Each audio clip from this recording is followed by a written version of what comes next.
e converter os desobedientes à prudência dos justos e habilitar para o Senhor um povo preparado. Verso 57. A Isabel cumpriu-se o tempo de dar à luz e teve um filho. Ouviram os seus vizinhos e parentes que o Senhor usara de grande misericórdia para com ela e participaram do seu regozijo. Sucedeu que no 8º dia foram circuncidar o menino e queriam dar-lhe o nome de seu pai, Zacarias. De modo nenhum, respondeu sua mãe. Pelo contrário, ele deve ser chamado João.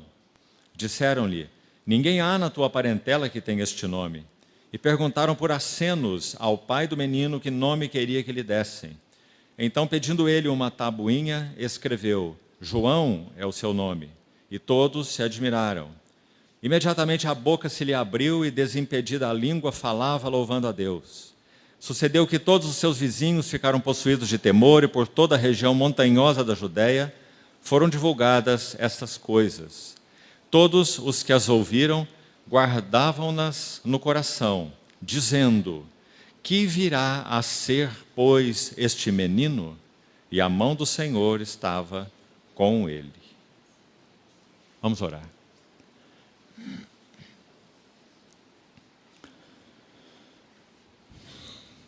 Amado Pai Celestial, colocamos uma vez mais esse tempo de comunhão em torno da Tua Palavra em Tuas santas mãos.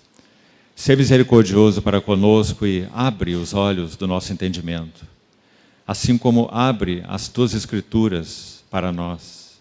Abre os céus para nós, para que possamos ver algo mais do significado, da grandeza do Teu Filho amado, sua glória e virtude, e do grande chamamento que temos como Igreja do Senhor, naquilo que toca Teu coração nesses dias do fim.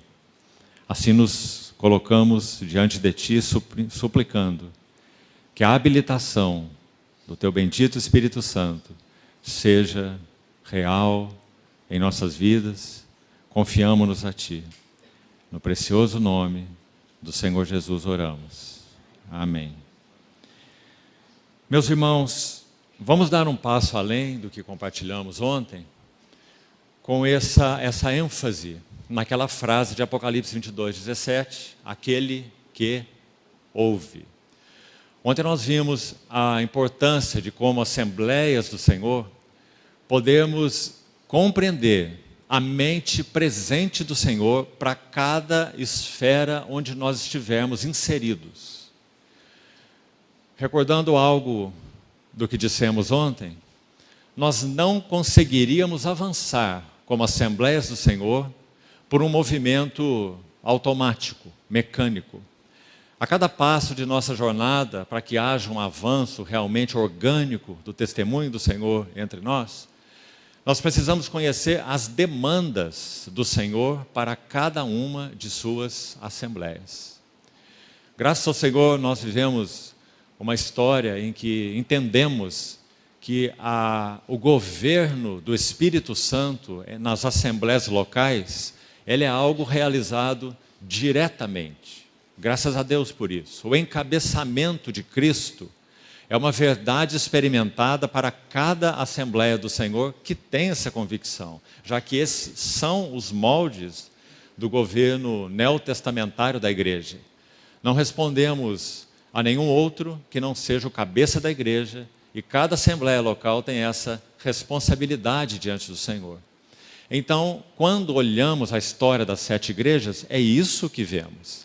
Cada Assembleia tem a sua história, cada Assembleia tem as suas deficiências, assim como cada Assembleia tem as suas virtudes, e o Senhor pontua cada uma delas com todo o critério daquele que tem olhos como chama de fogo, que conhece mente e coração, que conhece motivações.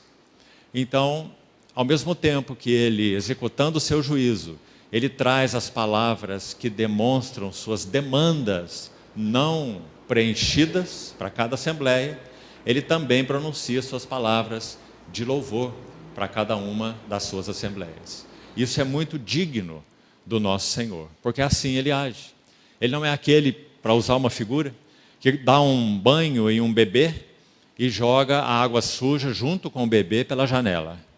Mas o Senhor, com sua palavra aguda, consistente, doce, poderosa, a lavagem de água pela palavra, que Paulo mencionou em Efésios 5, então ele faz isso para cada uma das suas assembleias separadamente. Isso é muito importante que vejamos, porque isso tem tudo a ver com a nossa história. Nós temos aqui certamente representadas tantas assembleias. Algumas são ainda bebezinhos, no sentido orgânico. Quem sabe meses, quem sabe alguns poucos anos juntos. Outras são assembleias há muitos anos com o Senhor. Cada uma delas tem desafios específicos. Ontem nós falamos sobre aqueles 3 estágios, não é? Um estágio de convulsão, de releitura, um estágio de consolidação, de se firmar naquilo que o Senhor tem trazido clareza, entendimento, e o perigo dessa última fase, basicamente dos 20 anos para frente, poderíamos dizer assim, uma acomodação espiritual, de tudo sabemos, tudo vimos, tudo já lemos, conferências estamos frequentando há não sei quantos anos, né? Então que o Senhor guarde o nosso coração, porque esse é o caminho para a estagnação, acomodação. Agora, meus irmãos, hoje gostaria de dar mais um passo ligado a essa questão do ministério de João Batista. Sabe, meus irmãos, depois de uma lacuna profética, isso significa uma lacuna do falar do Senhor. Não houve falar do Senhor. Desde os dias de Neemias e Malaquias até os dias de João Batista. E é muito impressionante quando lemos os relatos, especialmente de Lucas. No capítulo 3, ele vai nos dizer que quando o Senhor, na sua administração graciosa, nos seus propósitos de amor ligado ao seu remanescente, que era o caso nos dias de João Batista, já que a história cristã, podemos assim dizer, não estava ainda iniciada. A igreja não estava constituída, a igreja do Novo Testamento. Nosso Senhor não tinha consumado sua obra no Calvário. Então nós estamos no final de uma dispensação, final da velha aliança. E por causa da fidelidade do Senhor para com o seu povo, um remanescente fiel, dentre eles encontramos alguns nomes nos 2 primeiros capítulos de Lucas. Então, no tempo de Deus, baseado na fidelidade do Senhor e no amor do Senhor ao seu próprio nome, ao seu testemunho. Então ele vai trazer a sua palavra a João Batista. E é muito impressionante, vamos fazer isso juntos?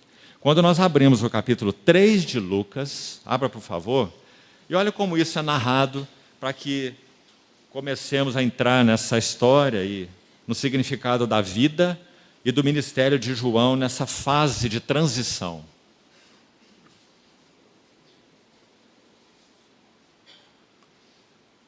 Ouça com atenção. Lucas capítulo 3, verso 1. No 15º ano do reinado de Tibério César, sendo Pôncio Pilatos governador da Judéia, Herodes, tetrarca da Galiléia, seu irmão Filipe, tetrarca da região da Itureia e Traconites, e Lisânias, tetrarca de Abilene. Tudo que concerne ao governo político, ao governo civil, aos grandes homens, começando pelo maior deles, o imperador Tibério César. Essa é a primeira classe de pessoas mencionadas, então, no verso 1. Agora veja o verso 2. Agora vamos para a classe sacerdotal. Para aquilo podemos dizer que concerne ao serviço espiritual, que deveria estar sendo prestado para a glória de Deus. Mas então nós vemos que eram sumos sacerdotes. Primeiro problema. Essa era uma questão puramente política. Não podia haver 2 sumos sacerdotes, apenas um sumo sacerdote. Então aqui nós temos um sogro e um genro, Anás e Caifás. Então temos essa frase tão expressiva aí. Veio a palavra de Deus. A quem? A Tibério César, a Pôncio Pilatos, a Herodes, ao governo político civil. Veio a palavra do Senhor a Anás ou Caifás, que deveriam ser os representantes do que Deus era para o seu povo? Não. Veio a palavra de Deus a João, filho de Zacarias, e mais um detalhe, no deserto. Porque essa expressão, meus irmãos, no deserto, é claro que era um deserto literal. João viveu no deserto da Judéia, e ali mesmo ele pregou o batismo de arrependimento, e ali às margens do Jordão ele batizou a todos que receberam essa palavra. Ele era um trovão de Deus, uma trombeta de Deus no deserto. Mas é claro que quando nós olhamos essa expressão no deserto, nossa atenção é chamada para o lugar da solitude. Porque significa o Senhor encontrar nesse lugar de uma aridez absoluta, e sem dúvida isso reflete o ambiente político, social e espiritual, como vimos, da época de João. O Senhor então encontrar nesse deserto esse homem, João. Meus irmãos, sempre, e olhe, quando nós usamos a palavra sempre e usamos a palavra nunca, nós precisamos de muito cuidado, para nós não sermos equivocados, não nos extrapolarmos, porque são palavras muito sérias, né? Quando uma esposa está discutindo com seu marido e diz assim, você nunca me ouve, é uma expressão drástica, né? Ele pode não ouvi-la 99% do tempo, né? Mas nunca também não é o caso. Então são palavras muito fortes. Mas então escute o que eu vou dizer. Sempre, não há exceção, que o Senhor irá iniciar um novo movimento no que concerne aos seus propósitos, ligados à terra, ao seu testemunho. Ele necessita moldar vasos. E aqui não havia vaso nenhum, a não ser João. Quando nós olhamos para a história de Isabel, nós já lemos o texto, ela era avançada em dias, assim como seu marido, e era estéril. Mais uma vez, a esterilidade de Isabel era literal, era orgânica. Mas você não vê nessa expressão também algo mais? Assim como falamos sobre o deserto onde João estava, e o deserto do mundo social, político e espiritual da época de João. Veja a mesma coisa na vida de Isabel. Isabel era estéril, mas na verdade o que ocorria ali, meus irmãos, é que Deus estava estéril no que concerne ao seu testemunho na terra. Assim como nos dias de Ana, a mãe de Samuel, que também era estéril, de novo, Deus estava estéril, porque não havia testemunho do seu nome na terra. E então Samuel é levantado. O nome Samuel no hebraico é uma composição, Shmuel. Nós sabemos o que significa El, Deus. E Shmu, o nome. Samuel significa o nome do Senhor. Então, por causa do amor do Senhor ao seu próprio nome, ele levanta Samuel de uma estéril. Ana subia ao templo de ano em ano, onde estava a arca, em Silo. Subia de ano em ano para adorar ao Senhor. E o que ela via naquela realidade? Nada.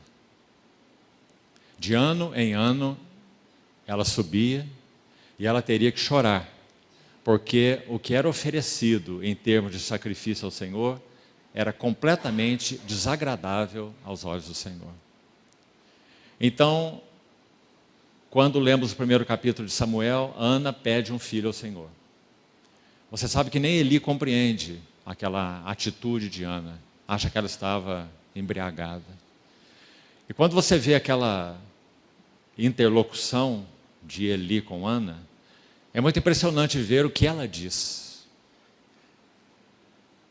Ela diz assim: se o Senhor me der um filho, a ele eu o darei por todos os dias de sua vida.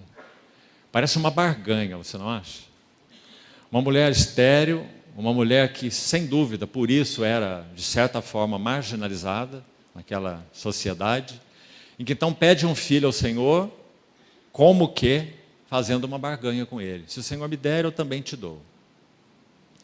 Mas, meus irmãos, o coração de Ana foi tão agradável ao Senhor nesse seu pedido, porque a história não começa com esse pedido. Começa com Ana subindo com seu esposo de ano em ano para adorar naquele lugar. E ela via aquele serviço sendo oferecido ao Senhor de uma maneira desastrosa. Quando você segue os outros capítulos, você vai ver que a palavra de Deus diz que os filhos de Eli eram filhos de Belial, que eles metiam o seu garfo para retirar dos sacrifícios que seriam oferecidos ao Senhor para si mesmos, e que eles até mesmo viviam em promiscuidade com mulheres que iam servir à porta da tenda. E tudo isso, então, Eli olhava de uma maneira descuidada, reprovável. O Senhor diz: seus filhos, Eli, se tornaram execráveis, reprováveis, e você nada fez. Então, essa é a história do lugar onde Ana subia de ano em ano para adorar o Senhor. Ou seja, uma carga pelo testemunho do Senhor foi depositado no coração de Ana. Por isso, quando o seu menino nasce, ela dá a ele o nome de Samuel, o nome do Senhor. E é tão bonita aquela história e tem uma relação tão estreita com a história de João Batista, ambas estéreis, ambas numa fase de transição. Você sabe que Samuel foi o sacerdote profeta que fez uma mudança de fase na nação de Israel, da era dos juízes para a era dos reis. Samuel foi esse grande elemento de transição. Então, a relação entre os dois é muito estreita. Então, quando esse menino é chamado, tão lindo você ler os primeiros capítulos de Samuel 1, 2 e 3, quando a lâmpada de Deus estava para se apagar, quando a palavra de Deus não era frequente e as visões eram raras, quando Eli estava deitado no seu lugar costumeiro. Como essas palavras nos falam, um sacerdote velho, espiritualmente falando. Velho com relação à sua idade, não teria nenhum problema, né? Mas ele era velho no que concerne ao seu serviço espiritual. Então ele ia para o seu lugar acostumado, e Samuel no templo do Senhor. Então, meus irmãos, o Senhor busca por Samuel ali, e se você der um passozinho antes, isso é o capítulo 3, no capítulo 2, você vai ver quando sua mãe entrega Samuel, então, para suprir a lacuna de esterilidade no testemunho do Senhor. É tão lindo o que ela faz. Ela continua subindo de ano em ano para o templo. E o capítulo 2 diz que ela levava para Samuel uma túnica nova. Não sei se você já pensou sobre isso, talvez até mesmo como mãe. Ela entregou o seu filho, que do Senhor pediu, para suprir a lacuna no testemunho do Senhor. Mas não apenas o entregou, mas ela continuou exercendo a sua mordomia de cuidado com esse menino. Ela via o seu Samuel uma vez por ano, mas a cada vez ela estava lá tecendo uma túnica para o serviço dele. Quem sabe imaginando qual será hoje, após um ano, a estatura desse menino, exercendo uma mordomia naquilo que concerne aos interesses do Senhor. Que lindo exemplo. Então, quando nós colocamos as duas histórias juntas, o que nós vemos quanto a João? A mesma lacuna, a mesma esterilidade espiritual. E o Senhor, da mesma maneira, atento a um remanescente. Nós temos dúvida que Ana era um remanescente naquele tempo? Não podemos ter nenhuma dúvida. E nem os que são mencionados nos 2 primeiros capítulos de Lucas. Zacarias, o sacerdote, e Isabel, a sua mulher estéril. Simeão, aquele que provavelmente era um ancião, embora a Bíblia não o diga, mas muito provavelmente, ele era um ancião também. E tomou o menino nos braços. E diz que agora os seus olhos viram a salvação de Deus. E que agora ele poderia partir em paz. Um remanescente. A mesma coisa nós vemos em Ana, a profetisa, narrada em Lucas também. Aquela viúva de 84 anos que servia ao Senhor diariamente no templo e que aguardava a consolação de Israel. Meus irmãos, vemos a mesma coisa em José e Maria, os pais do nosso Senhor Jesus. Um grupo de remanescentes que, segundo o relato de Lucas, aguardavam, veja essa palavra, expectativa. Eles aguardavam a redenção de Israel. Pode colocar de outra maneira. Eles aguardavam o Messias, o Redentor. Quando nós lemos, vamos voltar lá, Lucas capítulo 1, observe que o verso 5, onde nós iniciamos, diz assim: nos dias de Herodes, rei da Judéia, houve um sacerdote chamado Zacarias, do turno de Abias. Sua mulher era das filhas de Arão e se chamava Isabel. Olha a primeira frase. Quem está no trono mais específico dessa região? Porque Herodes era então o tetrarca, governador de 3 províncias, né? Naquela região da Galileia. De 4, né? Tetrarca da Galileia. É dito Herodes, rei da Judéia. Quando nós ouvimos as bênçãos que Jacó pronunciou sobre os seus filhos, em Gênesis capítulo 49, se você tiver o cuidado de consultar ali o verso 10, é muito interessante, para nos ajudar a entender o que está acontecendo aqui. É dito assim, a palavra de Jacó para o seu filho Judá. Ele diz, o cetro não se arredará de Judá, e o bastão de entre os seus pés, ou seja, uma posição reinante de governo. O cetro de Judá, o bastão entre os seus pés. Aí o verso continua assim, até que venha Siló, e a ele obedecerão os povos. Obviamente o Siló, sem dúvida alguma, se refere ao Messias. Então é dito que o cetro não se arredaria de Judá e nem o bastão de entre os seus pés até que viesse Siló. Quando nós olhamos o Evangelho de Lucas, nós vemos que o cetro está arredado de Judá. E o bastão está fora de entre os seus pés. O que isso significa? Certamente, Siló estaria vindo. Porque o povo de Deus deixou de ser aquele centro da administração de Deus na terra. Para nos lembrarmos da oração de Daniel, e você vai ver a mesma coisa no livro de Neemias, Deus não é chamado de Deus dos céus e da terra, nesses livros. Ele é chamado apenas de Deus dos céus. Porque na terra, o seu testemunho estava aniquilado. Jerusalém estava destruída, o templo estava destruído e as portas da cidade estavam queimadas a fogo, ruína. Neemias chega a dizer no seu capítulo 2, no verso 17, exortando os que estavam com ele para fazer o trabalho dos muros, depois que o templo já estava reedificado, ele diz assim, vinde, reedifiquemos os muros de Jerusalém e deixemos de ser opróbrio, vergonha, opróbrio. Perda completa do testemunho do Senhor, expostos a todos os seus inimigos. Deus não tinha luz e testemunho na terra, então Deus dos céus, assim ele é mencionado, e não Deus dos céus e da terra. Mas meus amados irmãos, o céu é o meu trono e a terra é o estrado dos meus pés. E a pergunta de Isaías é, que casa então me edificareis? Qual é o lugar do meu repouso? Não é isso que o Senhor está buscando na terra?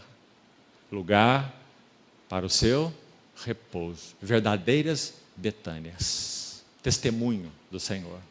Mas então o cetro está arredado de Judá. Herodes está governando sobre Jerusalém. Então, Siló está vindo. Mas para que os propósitos do Senhor sobre a terra sejam realizados, registre isso no seu coração. E graças ao Senhor por isso. Ele necessita de vasos. Sabe, irmão, que usar a palavra necessita para Deus é muito sério. Porque Deus, em si mesmo, é completamente autossuficiente. Ele é o único ser autossuficiente. Dele é que provém todas as coisas. Ele é o único de quem nós podemos dizer que tem vida em si mesmo. Porque todos os outros seres, incluindo anjos, incluindo os anjos que caíram, Lúcifer e os seus anjos, incluindo todas as criaturas, nenhuma delas pode dizer que tem vida em si mesmo. Compreende? Zoé. Vida incriada, eterna. Só o nosso Deus. Então, dizer que Deus tem necessidades é uma palavra muito séria. Mas sabe por que nós podemos usá-la com tanta gratidão ao Senhor? Porque embora Ele seja esse Deus que não tem necessidades, Ele é completo em si mesmo. Ele não precisa de nada e nem de ninguém. Mas Ele determinou que Ele criaria o homem do pó da terra, à sua imagem e à sua semelhança, para que então exercesse representatividade, o homem criado, representatividade naquilo que concerne ao Deus único, vivo e verdadeiro. E por isso Ele criou o homem. Não apenas para comunhão, já seria um objetivo maravilhoso, não é? Como nosso irmão destacou na primeira sessão, a comunhão do Deus Trino, dada a homens e mulheres, não é? Maravilhoso, mas é mais ainda, é pela comunhão, pela relação, representatividade. Foi o que ocorreu com Abraão, história que também nos foi lembrada, quando ele chegou a Moriá, não é? Em Moriá, ele está em figura, representando plenamente Deus o Pai, oferecendo o seu único e amado Filho ali sobre o altar. Representatividade. A comunhão de altar em altar, 4 altares e 11 visitas, Deus realizou na sua história com Abraão. A cada visita, Ele preparava Abraão para a próxima visita. Se você tiver essa pergunta no seu coração, por que o Senhor nos visita? Por que Ele me visita pessoalmente? Por que Ele nos visita como congregação? Aí está a resposta. É para nos preparar para a sua próxima visita. E meus irmãos, pela sua bondade, fidelidade, amor ao seu próprio nome, Ele tem nos visitado. Tanto pessoalmente, quanto congregacionalmente. Com qual propósito? Nos preparar para a próxima visita. E qual é a próxima visita que nós aguardamos? A visita gloriosa do Rei, que irá mostrar sua face novamente, tanto para a igreja, quanto para esse universo decaído. Irá renovar todas as coisas, reuni-las e encabeçá-las, segundo Efésios 1:10. Reunir, tornar a congregar em si mesmo todas as coisas, tanto as do céu como as da terra. Essa é a visita que nós aguardamos. Mas até lá Ele tem nos visitado, para nos preparar para a visita final. Graças ao Senhor. E aqui em Lucas nós estamos lendo mais uma visitação. Você se lembra que depois que o Senhor visitou o seu povo, na pessoa encarnada do Filho Eterno, o Criador, o Sustentador, o Verbo de Deus, o resplendor da glória, visita o seu povo pessoalmente, veio para o que era seu e os seus não receberam. Então, quando ele entra a última vez em Jerusalém e chora, o que ele diz? Não reconheceste a oportunidade da tua visitação. Meus amados irmãos, que dolorosa história. Mas quando nós vemos aqui o início dela, 33 anos antes, o Senhor está visitando mais uma vez o seu povo. E agora dessa maneira. Então vamos montar um pouquinho do quadro e vamos falar um pouco sobre a vida e o serviço de João Batista, como sendo aquele que ouve. E aquele que preparou para o Senhor, que habilitou para o Senhor um povo preparado, através do seu ministério e do batismo de arrependimento, que ele realizou sobre tantas pessoas, que então compreenderam de alguma maneira que o Messias estaria vindo. Até que ele próprio, João, coisa que nenhum profeta fez, mas ele teve o privilégio. Por isso, o Senhor disse que ele era maior, até ali, maior do que todos os outros que nasceram de mulher. Embora o menor no reino dos céus, que seria inaugurado pela ressurreição do Senhor e pelo derramamento do Espírito, então o menor no reino seria maior do que João, claro. Porque mesmo o menor no reino seria habitado pelo Espírito Santo, e mais do que isso, o Senhor traria na realidade do reino um corpo orgânico de testemunhas, coisa que ele não tinha nos dias de João.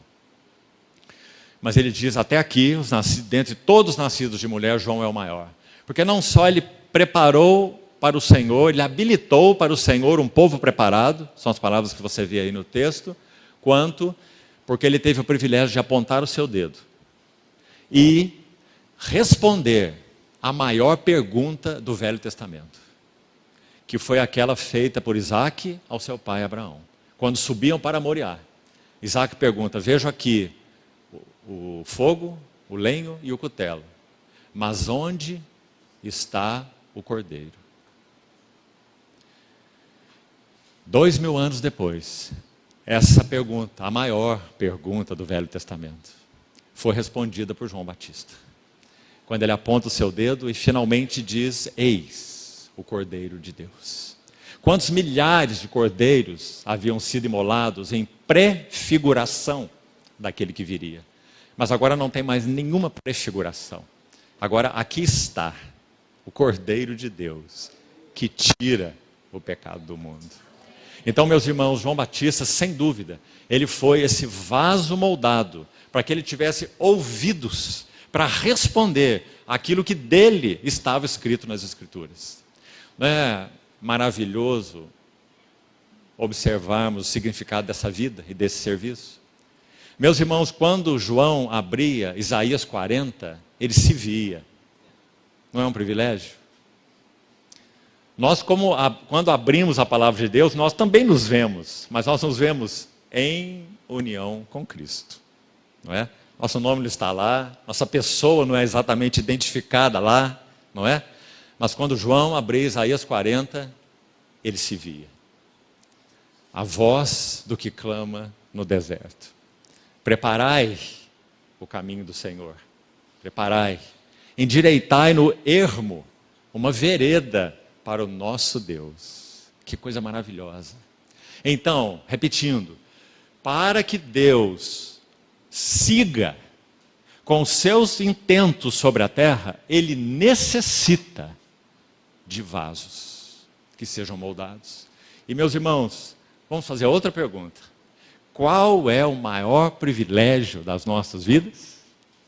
É podermos ser vasos com os quais ele possa realizar o seu propósito eterno. Aquilo que está no seu coração.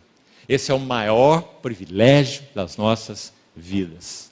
Nós que éramos um material estragado, destinado a uma lata de lixo eterna, ele colocou a mão sobre nós. E ele disse, tu és meu. Te atraí com cordas humanas e com laços de amor. Palavras de Oséias 11. E podemos aplicar a cada um de nós. E me inclinei para dar-te de comer. Ensinei Efraim a andar. Tomei-o nos meus braços. Mas infelizmente naquele contexto, naquela história, ele diz assim, mas eles não atinaram, não perceberam que eu os curava.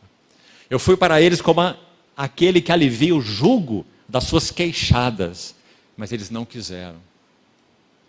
Mas graças a Deus, pela bondade do Senhor, pela ação do Espírito Santo em nossas vidas, ele encontrou um outro tipo de resposta. Nós nos entregamos, nós dissemos sim, Senhor.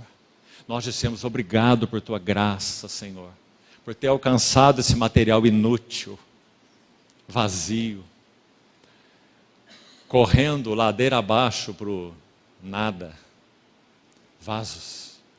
Irmãos, é através desses vasos, com os vasos com os quais o Senhor possa contar, é que Ele realizará os seus propósitos nesses dias finais.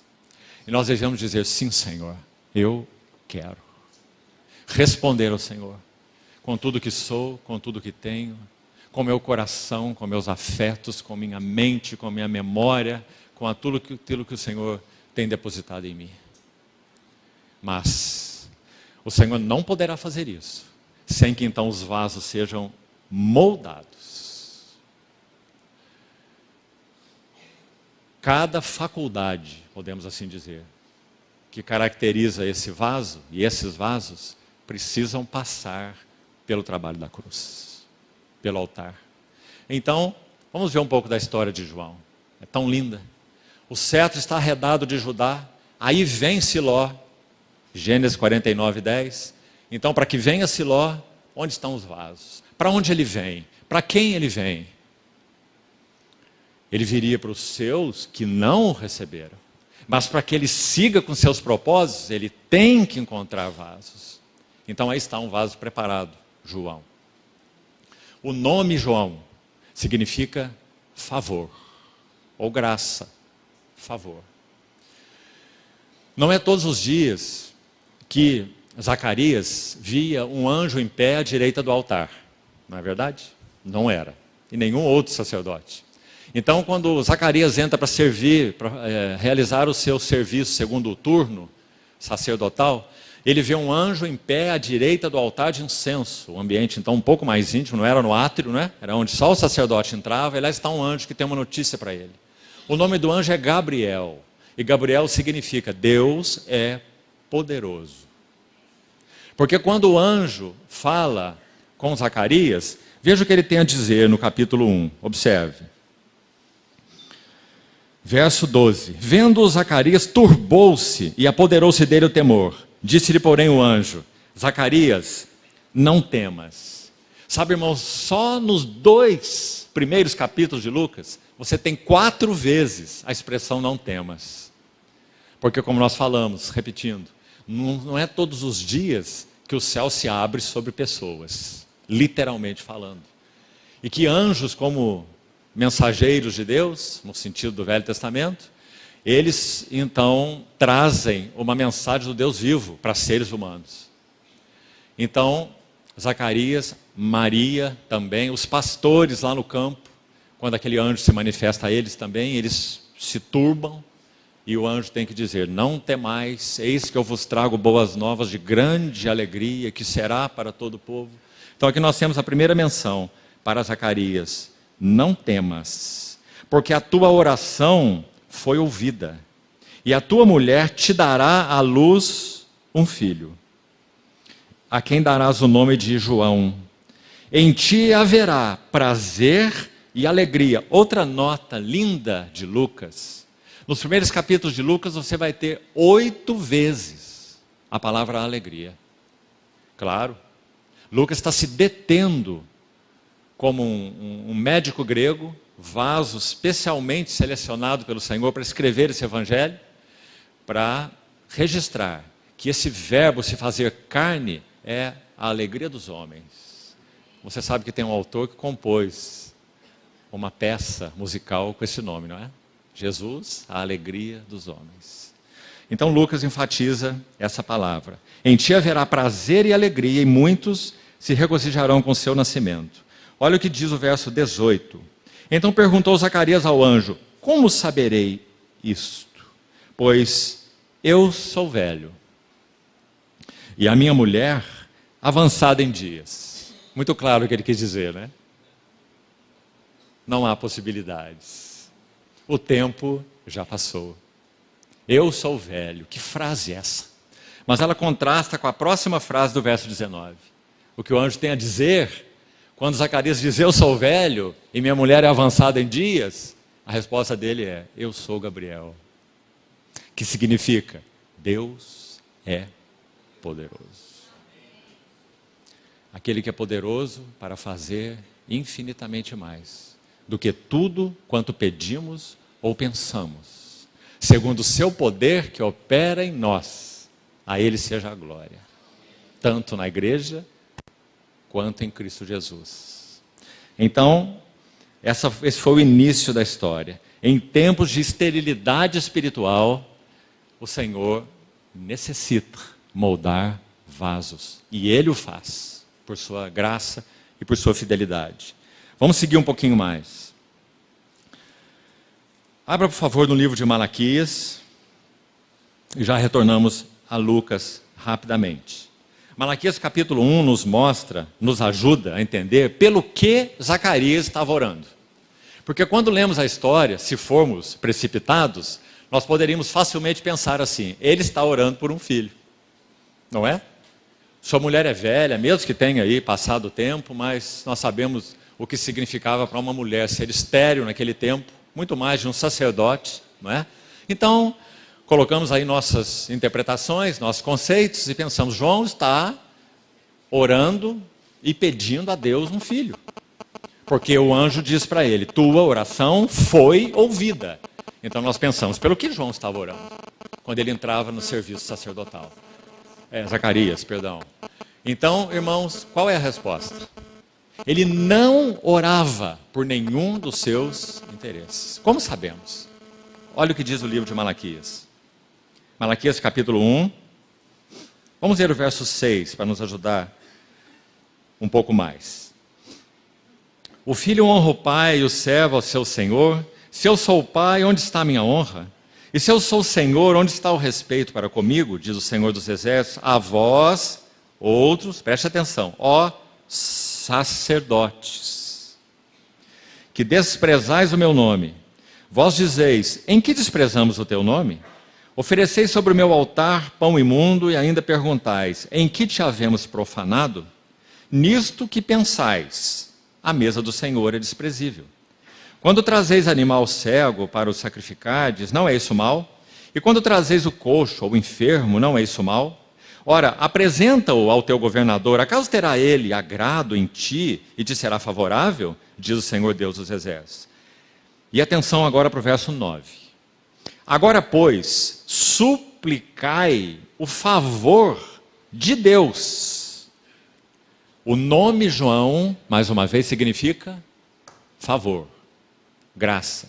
Então ele está dizendo: ó sacerdotes, lá no verso 6, é a eles, ó sacerdotes, deixem de oferecer esses serviços, esses sacrifícios imundos aí, desagradáveis, e supliquem o favor de Deus, que nos conceda a sua graça. Penso, irmãos, que esse verso, e veja bem, é de Malaquias, é o último profeta da velha dispensação.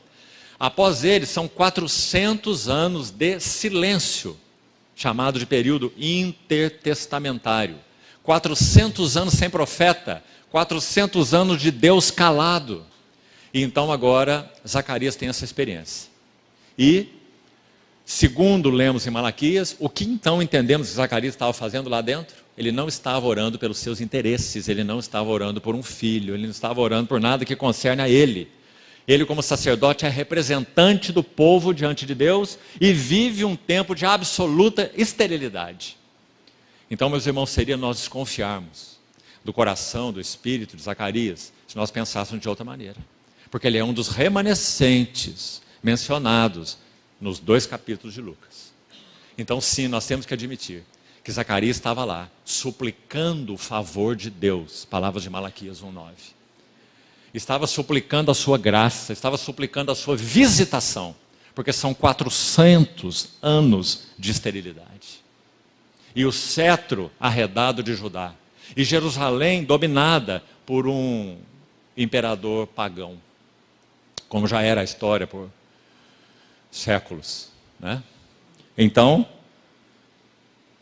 essa era a oração de Zacarias. Quando nós vamos ao verso 13, que já lemos, nós vemos o anjo dizendo a ele: tua oração foi ouvida. E a resposta da oração, da súplica, pelo favor de Deus para o seu povo, visitando o seu povo de novo, depois de 4 séculos, foi respondida com um homem, um vaso. Meus irmãos, quanto isso nos toca como Assembleia do Senhor.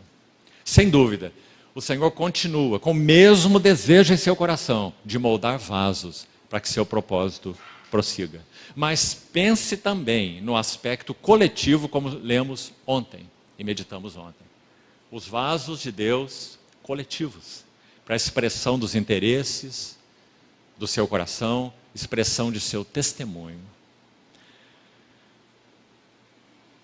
O verso 66, que nós lemos desse capítulo 1 de Lucas, volte nele por favor, nós temos uma pergunta que vai nos ajudar agora, a partir de agora, a entrar em 5 características que eu gostaria de mencionar e meditar com os irmãos sobre a vida, primeiro a vida, a pessoa de João e, consequentemente, o serviço de João. Já que essas duas coisas nunca podem ser invertidas. Nunca o serviço vem primeiro. Sempre a pessoa vem primeiro. A obra do nosso Senhor Jesus é gloriosa porque a pessoa dele é gloriosa. Então, se o Senhor não encontra caminho para moldar vasos, então não há caminho para o serviço ao Senhor. Porque o serviço do Senhor não é litúrgico, não é mecânico. O serviço do Senhor tem que ser fruto de realidade espiritual, revelação, visão celestial, relação íntima com Deus, o trabalho da cruz no vaso. Só aqui já mencionamos pelo menos 3 coisas, né? 3 ou 4. Se isso não é verdade no vaso, então o serviço dele é um serviço inadequado. Então, o verso 66 tem uma pergunta muito interessante. Quando João nasceu, você deve conhecer a história, Zacarias estava mudo, né? E ele escreve o nome de João naquela tabuinha, como lemos. Então, todos se admiram de toda essa situação tão sobrenatural, né? Tão única. E é dito assim no verso 66. Todos que ouviram guardavam-nas no coração, dizendo: que virá a ser, pois, este menino? Então, vamos seguir para essas características. Que menino é esse? Primeiro lugar, primeira característica, é um nazireu. E aqui, meus irmãos, seria importante que nós abríssemos mais um texto do Velho Testamento. O livro de Amós.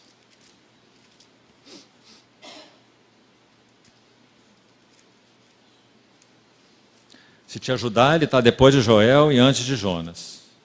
Antes de Obadias. Amós, capítulo 2.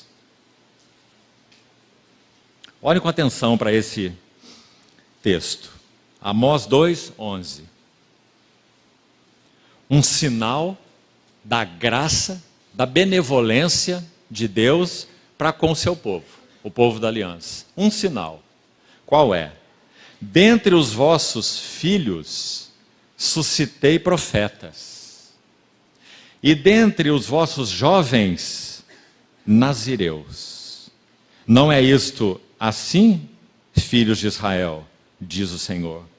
Mas vós, aos nazireus, destes a beber vinho, e aos profetas ordenastes, dizendo: não profetizeis. Então, meus irmãos, um dos sinais mais graciosos, lindos, da benevolência de Deus, do cuidado de Deus com seu povo, é suscitar, levantar no meio deles jovens, nazireus e profetas. Agora, por que essas duas coisas são colocadas juntas? Creio que podemos afirmar que aqueles que abririam as suas bocas como profetas, porque profeta significa isso, eles teriam que ser treinados como nazireus. Você está entendendo essa relação? O que é um nazireu? Sem entrar em muitos detalhes, o nazireado era um voto que abria uma porta lateral para a consagração ao serviço do Senhor de pessoas que não eram descendentes de Levi. Porque apenas os descendentes de Levi eram sacerdotes. Então, se o sacerdócio falhasse, como o Senhor iria prosseguir com seus propósitos nos tempos do Velho Testamento? Então, lá em Números, está previsto o voto de nazireado, para aqueles que quisessem integralmente e voluntariamente se consagrarem ao Senhor. É o voto de Nazireu. Então havia algumas características nesse voto. Principalmente, eles não teriam os seus cabelos cortados, eles não beberiam bebida forte e eles não tocariam na morte, em corpos, cadáveres de mortos. Tudo isso tem um significado espiritual. Você sabe que Sansão era um nazireu, um dentre alguns no Velho Testamento, né? Samuel também foi um nazireu. João Batista também foi um nazireu. Então, qual era a característica para completarmos esse quadro? Ouça com atenção. O que aconteceu com o nazireu Sansão quando ele perdeu de vista o caminho do Senhor? O quadro é muito interessante e de muito valor espiritual. É dito que a cabeleira de Sansão foi cortada. E essa cabeleira, sobretudo, representa a sua consagração. Então veja, a sua consagração, seu segredo interior com Deus foi exposto a Dalila. E por causa de expor esse seu segredo íntimo de relação consagrada a Deus, ele teve a sua cabeleira cortada. Ou seja, a sua consagração foi perdida. Esse é sempre o primeiro passo da ruína. Depois da consagração perdida na história de Sansão, o nazireu, os seus olhos foram vazados. Isso, meus irmãos, na linguagem do Novo Testamento tem tanto sentido para nós, é claro.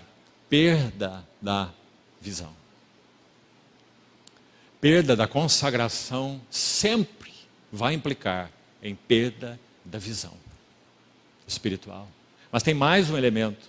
É dito que Sansão foi atado com cadeias, amarrado a um moinho, e ele virava um moinho no cárcere, fazendo um trabalho que era de animais, moendo grãos. Ou seja, ele rodava em círculos, fazendo um trabalho bestial, podemos assim dizer, não é? E se tentarmos e buscarmos interpretar isso na linguagem do Novo Testamento, Paulo vai dizer em Filipenses assim: eu prossigo para o alvo e para o prêmio de uma vocação ascensional. Ascensional. Uma soberana vocação de Deus em Cristo Jesus. Mas agora nós temos um nazireu com a consagração quebrada, com sua visão nublada, olhos vazados, girando em círculos, podemos assim dizer, mas não acende. Uma vida sem propósito, porque a sua consagração foi perdida. Então esse verso de Amós é tão significativo, meus queridos irmãos. O que Deus busca hoje, antes que o nosso Senhor Jesus venha entre os jovens? A pergunta está respondida aí, não está? O Senhor busca entre os jovens nazireus. Aqueles que se consagrem ao Senhor. Quando os jovens ouvem a palavra consagração, por um lado, há um certo temor nos seus corações. Porque eles pensam assim: se eu me consagrar ao Senhor, Ele vai começar a retirar da minha vida tudo que para mim é tão deleitável. Mas eles não percebem que o Senhor mesmo é aquele que se coloca no lugar de tudo que Ele extrai de nossas vidas. E tudo que Ele extrai de nossas vidas, Ele o extrai porque Ele conhece a corrupção dos nossos corações. Ele sabe que se nós nos entregarmos a elas, as nossas vidas serão perdidas. O rumo será perdido. Então, meus irmãos, esse é um primeiro ponto, mas tem mais uma coisa.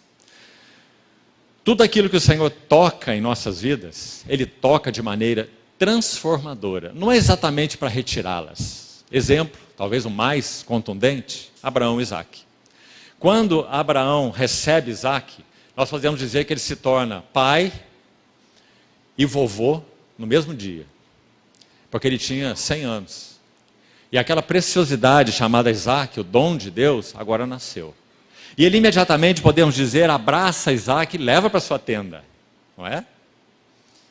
E caminha um certo tempo com Isaque. Até que chega o momento que ele tem que ouvir do Senhor. Vai a um dos montes que eu te mostrarei.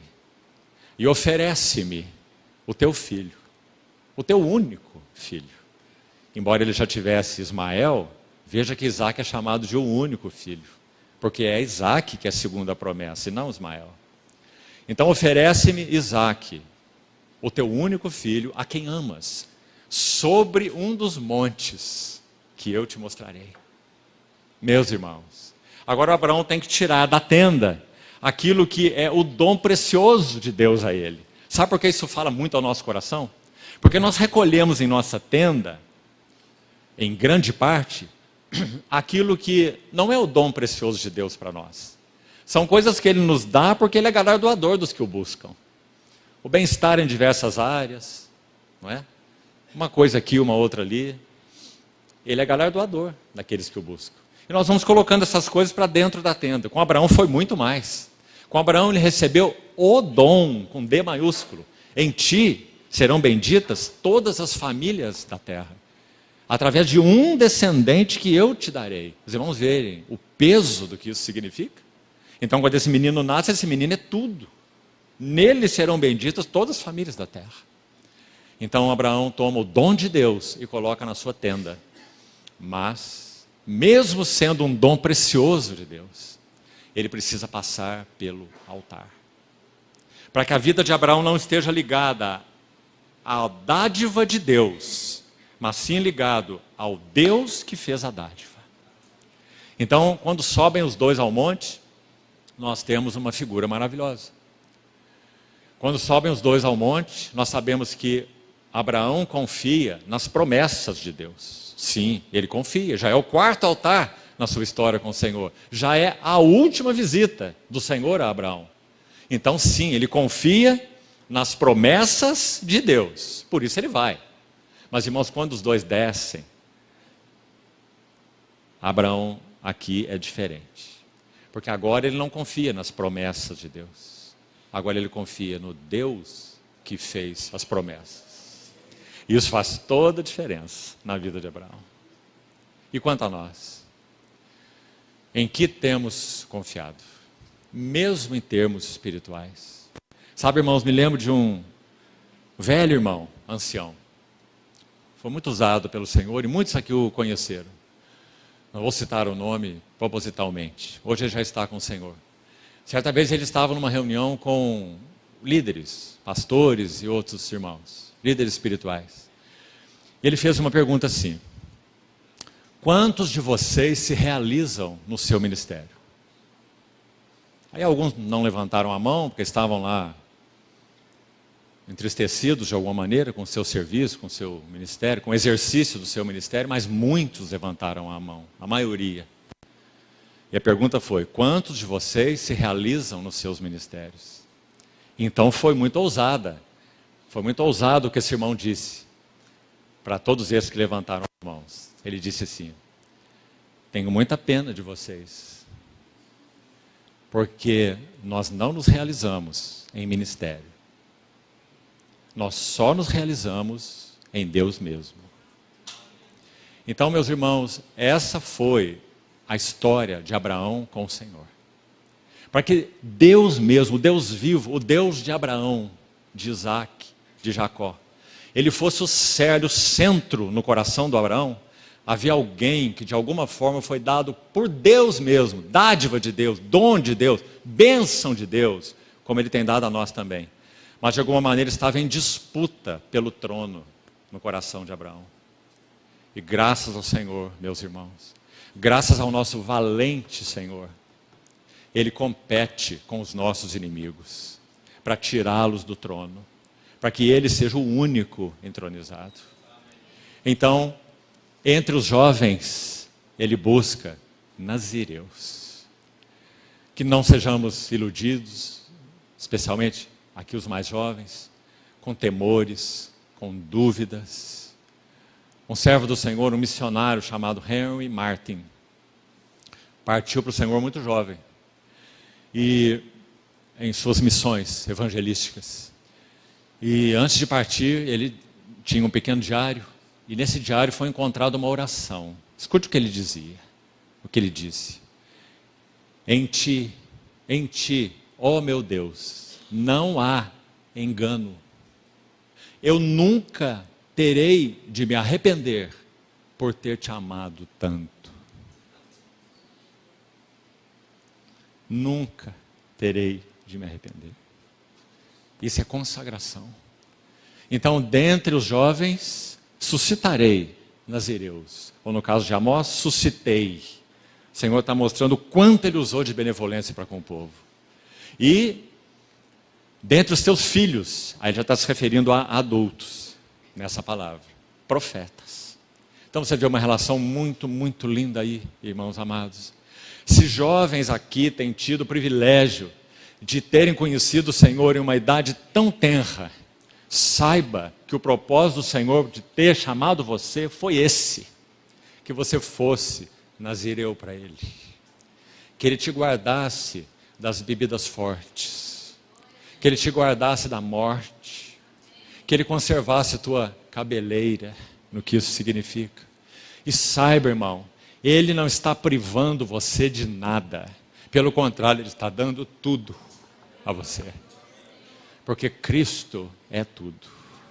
Nós só podemos encontrar realização nele. Não há realização na coisa em si, nem em casamento, nem em filhos, nem em netos, nem nos nossos irmãos, nem na obra de Deus. Quando o Otmani estava nos últimos anos na prisão por causa do testemunho do Senhor, na época em que o livro Vida Cristã Normal foi escrito, essa frase está na contracapa do livro. Essa oração também desse irmão Ni. E já há muitos anos, ficou 20 anos naquela prisão, e já no final da sua vida, ele orou e escreveu assim: ó Senhor, eu passaria tudo o que estou passando de novo, mas não por causa da igreja, nem por causa dos teus filhos, e nem por causa da tua obra, mas por ti mesmo. O carcereiro que cuidava de Otmani o via adorando a Deus na prisão. E ele se aproximou dele e disse assim: Senhor Ni, eu gostaria muito de conhecer esse Cristo que você adora, mas eu tenho tanto medo de perder tudo, porque ele vivia num sistema comunista. Então o irmão Ni respondeu assim: mas enquanto você não recebê-lo, você não tem nada. Dentre os vossos filhos, nazireus. Que privilégio, amados irmãos. Quantos jovens nós temos aqui. Que o Senhor encontre caminho antes que Ele venha, para que dos céus, por sua graça, Ele continue suscitando nazireus. Que o queiram, que o amem, que se entreguem a Ele, sem reservas, sem dúvidas, sem questionamentos, sem temores. Profetas, aqueles que pela graça de Deus poderão, em qualquer contexto que seja, de novo, eu não estou falando de púlpitos, estou falando de serviço, de ministério, lá na sua casa. Aliás, cada pai, segundo Deus, tem ofício profético na sua casa. Na sua casa ele é profeta, ele é sacerdote e ele é rei, segundo Deus. Essas são suas funções. Então, todos os que poderão abrir a boca por Deus, profetas, eles são treinados como nazireus. É isso que o livro de Amós vai nos dizer. Então, essa é a primeira característica de João. A segunda, a frase importante que lemos ali em Lucas capítulo 1 também. Não beberá vinho nem bebida forte. Vamos entender o que isso significa de uma maneira muito simples, meus amados irmãos. Não precisamos explicar muito o símbolo, penso eu. Vinho fala sempre, de gozo, de alegria. Basta você ler João 15, o capítulo sobre a videira verdadeira. E você vai ter o símbolo muito claramente expressado. Meu gozo esteja em vós e o vosso gozo seja completo. João escreve a sua epístola falando sobre a comunhão trina, que nosso irmão mencionou aqui, dizendo: e isso eu vos escrevo, nossa comunhão é com o Pai e com seu Filho Jesus Cristo. E isso eu vos escrevo para que a nossa alegria seja completa. Vinho, alegria, gozo, prazer. No sentido literal, natural, o vinho está aí para oferecer esse gozo, alegria e prazer naturais, desfrute natural, certo? Não que seja intrinsecamente errado o beber vinho, intrinsecamente errado é o se embebedar, né? Não vos embriagueis com vinho. Paulo não diz não tome vinho, ele diz não embriagueis com vinho, não é? Então, naturalmente falando e literalmente falando, o que significa o vinho? Um apego a prazeres, a deleites e a gozos naturais, deleites naturais. Então não beberá vinho nem bebida forte. Sabe por quê, meus irmãos? Penso que há um princípio espiritual aqui, especialmente na linguagem clara do Novo Testamento, né? Do que vinho significa especialmente. Prazeres do mundo por um lado, e o vinho de Deus, o Espírito Santo, gozo, alegrai-vos sempre no Senhor. O reino de Deus não é comida nem bebida, mas justiça, paz e alegria no Espírito Santo. Romanos 14, verso 17. Então, o princípio espiritual que penso que precisamos guardar no nosso coração. A nossa medida espiritual não é, a nossa capacidade espiritual não é medida por quanto de vinho nós bebemos, mas por quanto de vinho nós repartimos. Então, para que seja realidade em nós, e através de nós, esse vinho e esse gozo sendo repartido a outros, o que é necessário? Não beberá vinho, nem bebida forte. Ou seja, não vai se entregar a deleites dessa vida, de tal forma que ocupe um lugar indevido no seu próprio coração. Então, esse é o sentido de não beberá vinho nem bebida forte, embora ali para João é claro, o sentido é literal, inclusive. Nossa vida não é medida pelo quanto de vinho nós bebemos, mas pelo quanto de vinho nós derramamos. Segunda frase importante ali, em Lucas: será cheio do Espírito Santo desde o ventre materno. Oh, meus irmãos, me impressiona muito essa linda frase. Falando de modo bem objetivo sobre essa característica. O primeiro encontro de João, o precursor, com o Messias que ele iria anunciar, aconteceu quando os dois eram crianças dentro do ventre das suas mães. E o encontro é tão lindo, registrado aí em Lucas, você depois faça sua leitura. É dito que quando Isabel recebe Maria, que foi visitá-la, porque ficou sabendo que o Senhor operara generosamente nela, Isabel era estéril, então Maria vai visitá-la, faz uma longa jornada, podemos imaginar isso, uma menininha, uma adolescente basicamente, talvez 15 a 16 anos, grávida, fazendo essa jornada até a região montanhosa de Efraim para encontrar Isabel. E quando as duas se encontram, então, e ela saúda Isabel, então Isabel vai dizer: quando ela foi saudada, a criança, João, se estremeceu, mas não só isso, veja, de alegria, assim diz Isabel, dentro do seu ventre. Sabe, irmão, sem entrar em especulações, mas queria sugerir algo para você, é só uma sugestão. O texto de Lucas disse que João Batista seria cheio do Espírito Santo desde o ventre materno. Me parece que foi nesse encontro com o Messias no ventre de Maria que o menino foi cheio do Espírito Santo, no ventre da sua mãe, o precursor. Nós temos duas grávidas, dois meninos nos seus ventres, e o primeiro encontro do precursor com o Redentor. Que encontro maravilhoso. Então, mais um detalhe sobre a vida de João: cheio do Espírito Santo. Isso significa que ele é cheio de gozo, é cheio de prazer, é cheio de alegria. Sabe, irmãos, o nosso problema não é que nós tenhamos, que nós busquemos prazer demais. O nosso problema é que nós buscamos prazer de menos. Porque todo o nosso prazer, toda a nossa busca pelo prazer está resumida numa só pessoa. E é nele que buscamos prazer de menos. Porque se nós fôssemos realmente buscadores de prazer, então nós encontraríamos o prazer no lugar certo. Nós que somos dele, claro. Né? Então, esse primeiro encontro, tão lindo. João, um vaso cheio do Espírito Santo. Como o Senhor encontrará nessa terra um testemunho agradável ao seu nome, se nós não formos cheios do Espírito Santo? Como?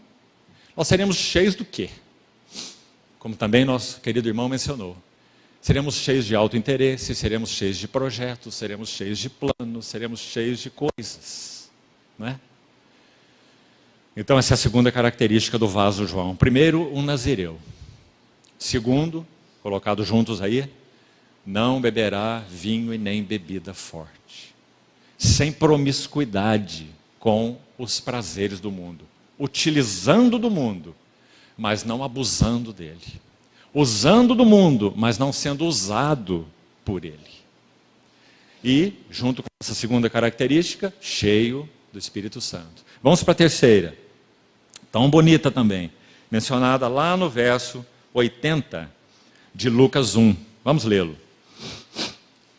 Depois que Zacarias pronuncia esse maravilhoso cântico, que inclusive tem aspecto profético, ele vai dizer no verso 78 sobre essa entranhável misericórdia do nosso Deus, pela qual, misericórdia, nos visitará o sol nascente das alturas. Esse não é outro senão o Messias. Mas Zacarias ainda não o tinha visto, é claro, né? Para alumiar os que jazem nas trevas e na sombra da morte e dirigir os nossos pés pelo caminho da paz. Terminou o cântico de Zacarias aqui. Então Lucas prossegue assim. E o menino, João Batista, crescia e se fortalecia em espírito. E viveu nos desertos até ao dia em que havia de manifestar-se a Israel. Terceira característica da vida, e consequentemente, redunda no serviço de João. Solitude. Solitude. Deixe-me ler para você uma frase de um irmão sobre o que significa solitude. Ele diz assim: a solitude, que em si mesmo significa estar a sós com Deus.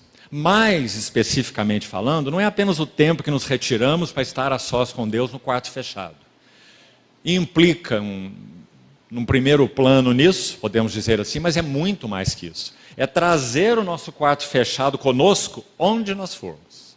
Ou seja, nada tem permissão, nada e ninguém tem permissão para separar a face do nosso Senhor da nossa face. Se qualquer intruso tentar se colocar ali, apetites, paixões, clamores, ambições, pecados, seja o que for, coisas lícitas, todas as coisas me são lícitas, mas nem todas me convêm. Todas me são lícitas, mas nem todas edificam. Todas são lícitas, mas eu não me deixarei dominar por nenhuma delas.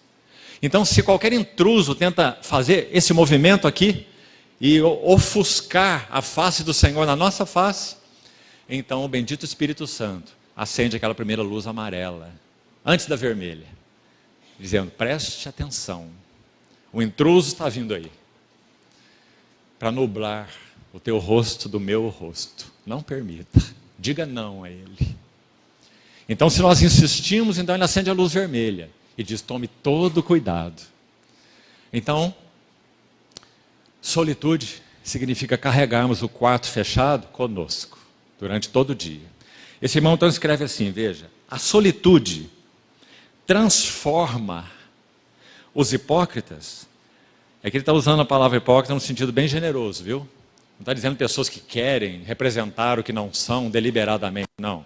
Está dizendo que pessoas que estão vivendo ou expressando aí, tentando expressar nas suas faces uma realidade que na verdade não é a realidade delas. Não estão expressando na sua face a tristeza que elas na verdade têm. Não estão expressando nas suas faces a insatisfação que na verdade elas têm.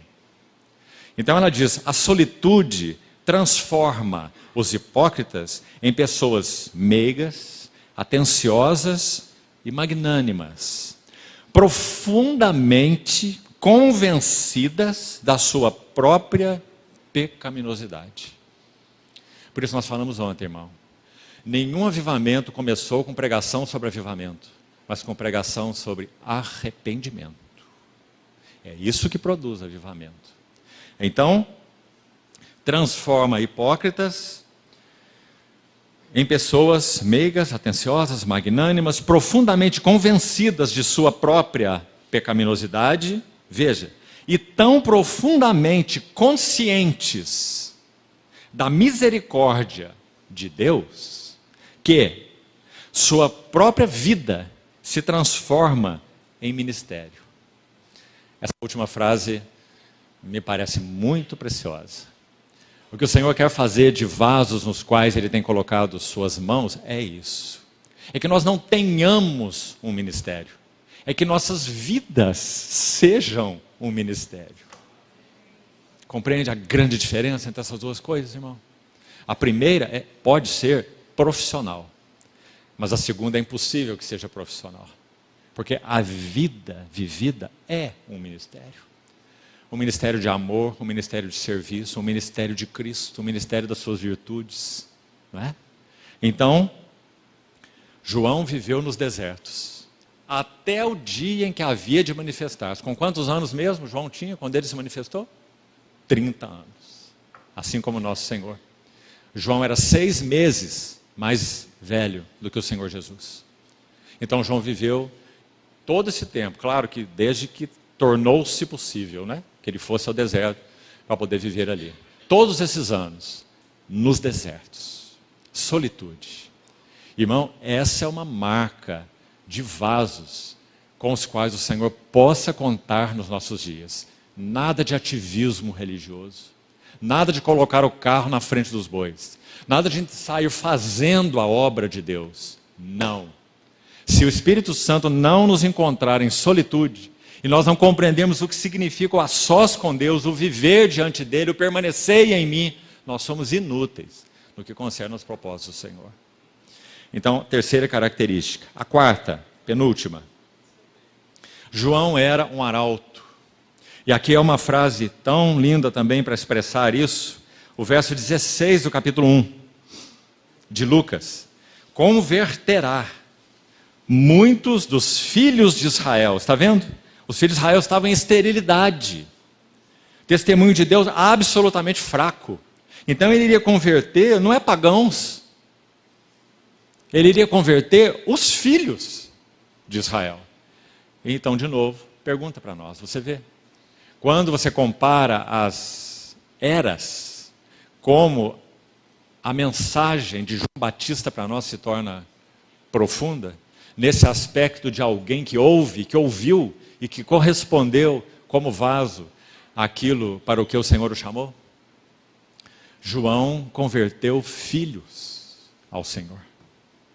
Eu gostaria que você prestasse atenção nisso. Sim, graças a Deus a igreja continuará sendo usada para converter ímpios. Mas antes que o Senhor venha, nós carecemos de um serviço que converta filhos de novo a Deus. Afeições, como nosso irmão nos lembrava. Afeições, devoção. Próxima frase. Verso 17. Irá adiante dele. Dele quem? De Deus. Vamos tomar cuidado aqui, especificamente. Deus, se referindo a Deus, Jeová. Certo? Irá adiante dele no espírito e poder de Elias, para converter os corações dos pais aos filhos, os desobedientes à prudência dos justos, e finalmente essa última frase. Habilitar para o Senhor um povo preparado. Muito interessante que esse foi o foco do ministério de João. Não foi aos ímpios. Certamente foram ali soldados, certamente foram ali publicanos, inclusive, não é? No caso, publicanos faziam parte do povo. Então, o cerne do ministério de João foi ao povo do Senhor. E isso parece ter uma correspondência grande com os dias em que nós vivemos. Finalmente, meus irmãos, a quinta e última característica. Se formos a Lucas capítulo 7, nós vamos encontrar algo que nos parece bastante curioso.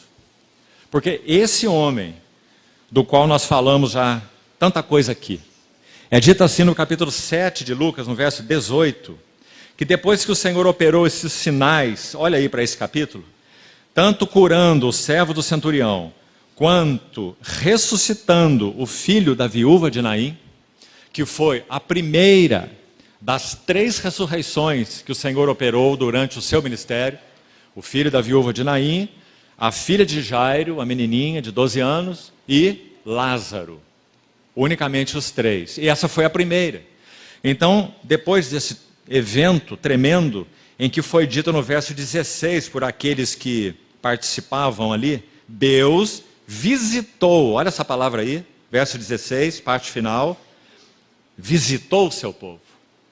Então, no verso 18, todas essas coisas foram referidas a João, pelos seus discípulos. E João, chamando 2 deles, enviou-os ao Senhor para perguntar: és tu aquele que estava para vir, ou havemos de esperar outro? Meus irmãos, talvez essa seja uma das passagens mais difíceis a respeito do ministério de João. Porque a primeira pergunta que surge para nós é aquela: João teve dúvidas com relação a quem era o Senhor? Mesmo? Será que teve? Será que essa pergunta implica em uma dúvida, exatamente uma dúvida de João? Me parece que não. Mas essa pergunta implica em um conflito de João, o profeta, o precursor. Não dúvida, conflito. Porque se houvesse dúvida, irmãos, eu penso que a atitude seria bastante diferente. Nem 2 discípulos ele enviaria lá. Ao contrário, diria a ele: olha, quando eu contrasto o que eu conheço do Velho Testamento, o que eu conheço do meu próprio ministério, o que eu conheço do que o Messias viria para fazer, eu estou em dúvida se esse aí é realmente o Messias. Então vamos deixar de lado, vamos esperar, vamos ver o que acontece, não é? Foi isso que ele fez. Porque João, segundo eu entendo, não teve dúvidas. João teve um tremendo conflito. Por quê conflito e não dúvida? Porque, meus irmãos, João não podia coadunar as escrituras do Velho Testamento com o que o Messias estava fazendo. Jesus, o Verbo encarnado. O Messias prometido, a sua vida, o seu serviço, com aquilo que Jesus de Nazaré estava fazendo. Em outras palavras, João Batista não podia compreender os métodos de Deus. Porque João, e aí não só ele, todos os outros também do remanescente, esperavam que o Messias se revelasse, mesmo que isso tardasse por um pouco, ele se revelasse como aquele que venceria o jugo romano. E até aqui o Messias, pelo menos até aqui, na mente de João, o Messias não tinha feito isso. E tem mais um detalhe aí. Se ele, e aliás é a resposta que Jesus vai dar para João se você seguir o texto. Porque é dito que quando esses discípulos vêm com essa pergunta: és tu o Cristo ou devemos esperar outro? Jesus, por enquanto, não responde a pergunta. Jesus está calado, mas ele faz algo. O que ele faz? Se você ler o texto, ele cura cegos, ele cura paralíticos, certo? Isso só seria possível ser realizado pelo Messias. Então ele realiza essas curas e ele diz assim, agora ele dá a resposta. Ele diz assim: vão dizer para João. Vão dizer para João o quê? Verso 22. Ide anunciai a João o que vistes e ouvistes. Os cegos veem, os coxos andam, os leprosos são purificados, os surdos ouvem e mortos são ressuscitados. E aos pobres anuncia-se-lhes o Evangelho. E então, bem-aventurado é aquele que não achar em mim motivo de tropeço. Meus irmãos, que passagem maravilhosa. Nosso Senhor Jesus, por graça, por misericórdia ao seu precursor, ele sim demonstra, através desses atos, que ele é o Messias. Mas, quando João envia os seus mensageiros, ele não tinha dúvida em seu coração, mas sim conflito com os métodos de Jesus. Quando é que o Messias vitorioso vai se manifestar? Quando é que Jerusalém será colocada de novo como a glória de Deus na terra? Quando é que nós deixaremos a posição de servidão e seremos de novo a princesa entre as nações, como Jeremias disse nas suas lamentações, quando ele via a cidade queimar? Quando isso acontecerá? Ele não compreendeu os métodos de Jesus. E essa quinta característica da vida e do serviço de João. E ela foi colocada por último, para que o Senhor nos ajude a nos sondarmos. Será que, irmãos, na nossa vida com Ele, será que no nosso serviço a Ele, nós também temos achado estranhos os métodos de Jesus conosco? Se o Senhor estava realizando tudo isso que estava e João foi notificado disso, por que o seu precursor estava na prisão? Será que o seu precursor era indigno? Será que o Senhor havia descuidado do seu precursor? Esqueceu dele, lançado no cárcere? Bem-aventurado é aquele que não achar em mim motivo de escândalo. Não nos escandalizemos com os métodos do Senhor em nossa vida e serviço. Ele ousou lançar o seu maior embaixador no primeiro século e certamente em todos os séculos da história da igreja, excluindo, é claro, o nosso Senhor Jesus. E esse homem se chama Paulo, o apóstolo. Ele ousou lançá-lo em prisão por muitos anos, em prisões diferentes, onde ele só podia escrever cartas. E esse só é uma expressão forte demais, porque é por causa desse só que nós estamos aqui, tendo nas nossas mãos os escritos mais gloriosos de todo o Novo Testamento. Mas ele ousou lançar Paulo, no cárcere.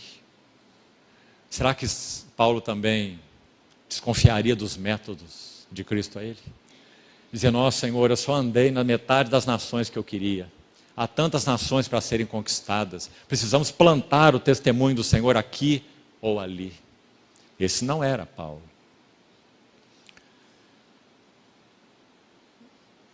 Já estou sendo oferecido como uma libação. Assim ele se via. E o tempo de minha partida é chegado. Todos da Ásia me abandonaram. E os da Ásia são aqueles que ele cuidou, serviu por tantos anos, com lágrimas, jejuns, orações. Todos da Ásia me abandonaram. Só Lucas está comigo. Com que espírito, com que coração Paulo disse isso? Será? O que você acha? Mas o Senhor me assistiu e me revestiu de forças. Irmão, Paulo sabia, e por isso não se escandalizava dos métodos do Senhor, que o seu martírio, pelo nome de Cristo, seria literalmente como uma medida de vinho, libação, derramada sobre o sacrifício e serviço da vossa fé. Ele entendia que as igrejas que pela graça do Senhor tinham sido plantadas pelo seu serviço, pela graça de Deus eu sou o que eu sou, ele vai dizer. Ele entendia que essas igrejas eram uma oferta de aroma suave ao Senhor. Elas eram. E ele era apenas uma medida de vinho, uma libação derramada sobre o sacrifício e serviço da vossa fé. Ele diz: e nisso eu me regozijo. Oh, meus amados irmãos, que o Senhor possa readequar os nossos corações, que nós sejamos aquele que ouve, que nós sejamos aqueles que sabem para o que foram chamados. Não, bem-aventurado é aquele que não achar em mim um motivo de tropeço. Que seja assim conosco. Antes que o Senhor venha, amados irmãos, sim, nós não sabemos, mas se Ele tardar um pouco mais, nós podemos viver dias difíceis. Não nos escandalizemos do Senhor. Vamos lembrar o que disse aquele missionário, Henry Martin. Nunca Nós teremos que nos arrepender de muitas coisas, mas nunca vamos nos arrepender de tê-lo amado. Louvado seja o seu nome. Vamos orar.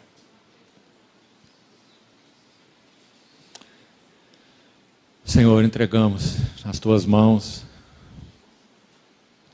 a tua palavra e te pedimos que o Senhor, pelo teu favor, pela tua graça, encontre um caminho mais amplo e mais fundo nos nossos corações, Senhor. Nós sabemos, Senhor, sabemos sim, que há coisas, talvez ainda ilusões, ambições, desejos íntimos em nossos corações que não conferem com os teus propósitos. Por isso nós te pedimos, Senhor, que o Senhor não retire a tua mão santa, fiel das nossas vidas, mas o Senhor nos discipline como filhos amados, aqueles que são recebidos como filhos, para serem participantes da sua santidade. Ó Senhor, renova nossas afeições, nossa devoção. Sobretudo te pedimos que o Senhor faça com que escamas caiam realmente dos nossos olhos, para que nós não vivamos vidas promíscuas, mas que o Senhor realmente seja o foco, o centro, o amor de nossos corações. Resgata-nos, Senhor. Traz de volta o nosso coração para Ti. Assim oramos, confiados no Teu santo nome. Amém.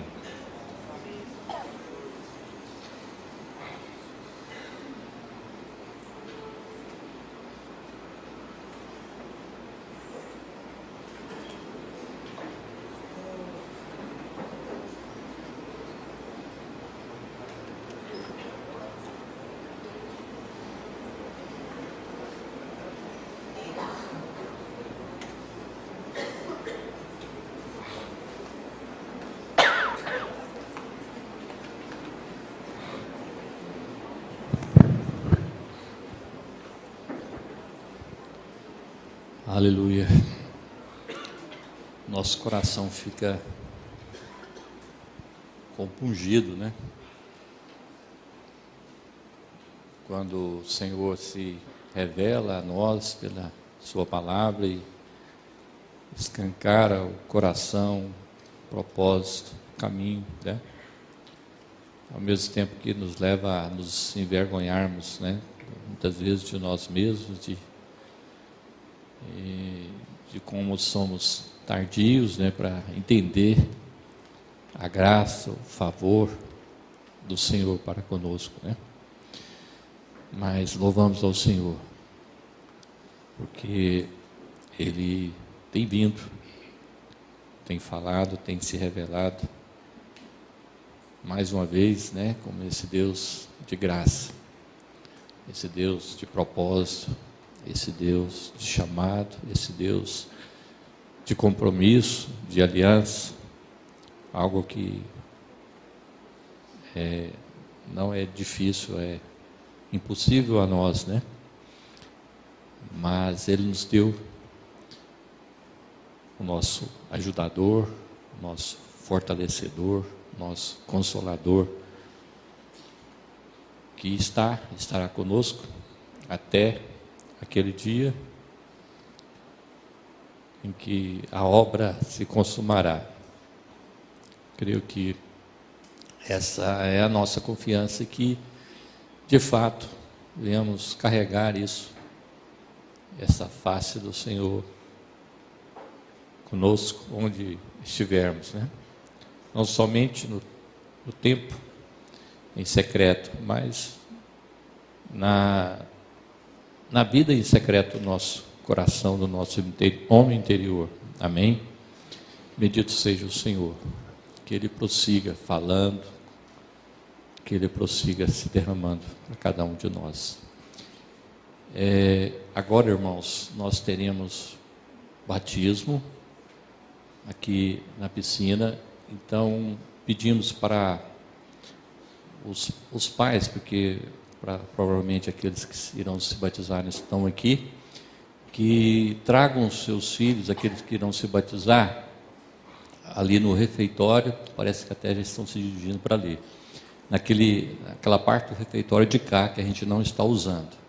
A gente vai ter uma pequena palavrinha com eles, eles vão vestir as batas para o batismo, e todos nós iremos nos acomodar aqui em torno da piscina para testemunharmos e nos alegrarmos junto com aqueles que estão se entregando ao nosso Senhor, né? Aqueles que estarão, né, recebendo tudo que é o nosso Senhor. Amém? E lembrando, às 15 horas haverão reuniões. As irmãs estarão se reunindo aqui neste local, tá? Às 15 horas, das 15 às 16. E os jovens vão reunir separadamente, os rapazes e as moças. Eu não sei dizer o local exato. Provavelmente naquele outro auditório, e não sei se no refeitório, na tenda, aí não sei se alguém aqui sabe dizer, mas isso vai ser fácil de vocês descobrirem. Então, às 15 horas, a reunião das irmãs aqui, dos rapazes e das moças, no outro auditório e em outro local que vocês podem buscar confirmar. E depois disso, retornando aqui às 19 horas para a reunião da noite. Amém? Então vamos todos em espírito de oração, nos dirigirmos até ali o local do batismo.